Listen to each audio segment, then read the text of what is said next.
Interpellation de Bodjona. Alors que l'affaire à Cour suprême, je n'ai jamais vu ça dans un pays. J'ai dit le Togo, c'est pas ce que je n'ai jamais vu dans un pays. On est en train d'instruire un dossier avec les mêmes personnes, les mêmes faits. Et puis on ouvre un autre dossier, il y a une nouvelle plainte et on recommence. Je n'ai jamais vu ça ailleurs. Nulle part.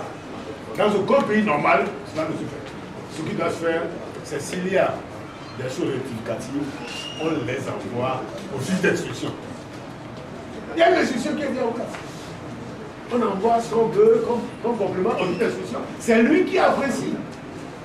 Après, le juge d'instruction est saisi. Le parquet est dessaisi.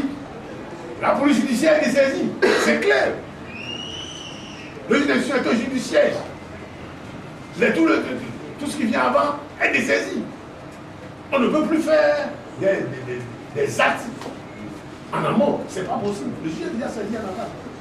Je ne comprends pas. Je n'ai jamais vu ça. Ce n'est pas ce que nous apprenons aux étudiants à l'université. Ça me rappelle mon distingué confrère, collègue Nachaba, qui lorsqu'il faisait ses cours, il disait aux étudiants, moi je vous enseigne les principes. C'est comme ça que ça doit se passer, mais ne vous occupez pas de ce que je fais.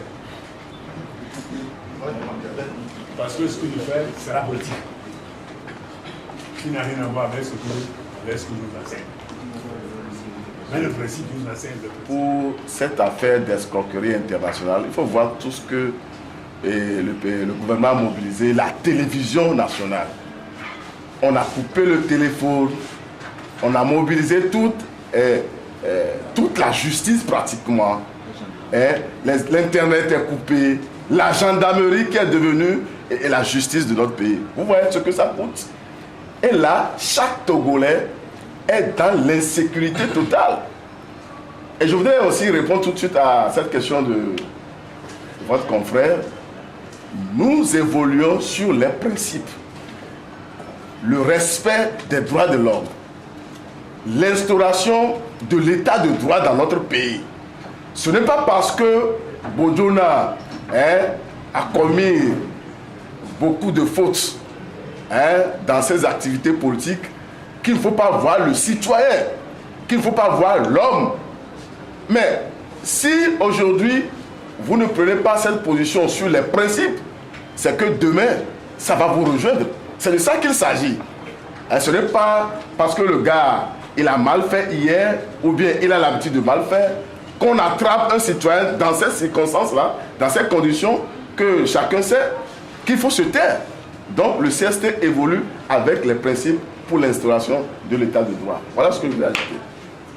C'est tellement vrai.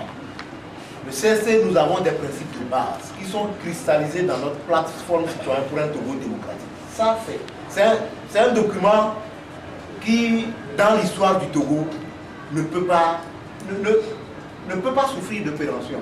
Ce document est là. Mais je peux vous donner un exemple pour vous déclarer. Regardez, aujourd'hui, Monseigneur Nicodème Mariga est impliqué dans ce dossier. Or, le mandat de la Commission nationale, la Commission Vérité, Justice et Réconciliation est terminé. Il a rendu ça d'abord.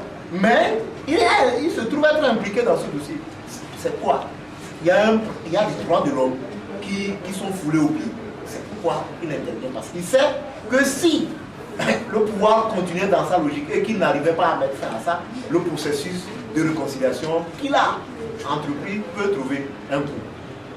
Le CSI a parlé de la bonne gouvernance et c'est l'un des piliers de nos revendications.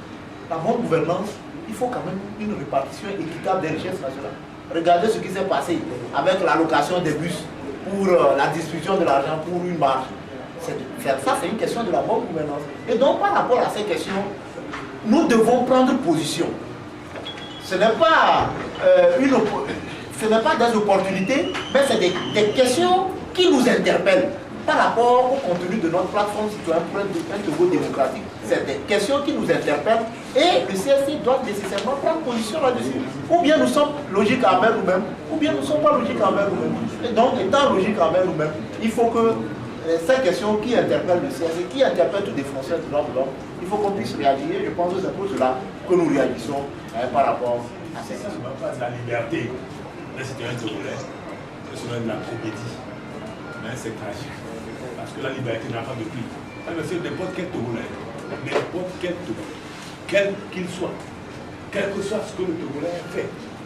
Parce que sa liberté est bafouée gratuitement et sans fondement.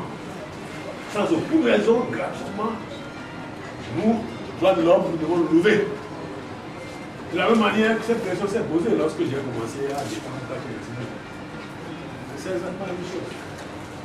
Lorsque les droits de Kwacha, d'Agba, de Bojona ou de tout autre citoyen togolais seront bafoués, on nous verra en face. Quel que soit ces citoyens-là, on nous verra en face. Si Bojona était incarcéré dans les règles de l'art, suivant le droit, il y aura des avocats qui vont le défendre, mais vous n'aurez pas eu cette mobilisation d'avocats parmi lesquels tous les avocats qui s'occupent des droits de l'homme de vous.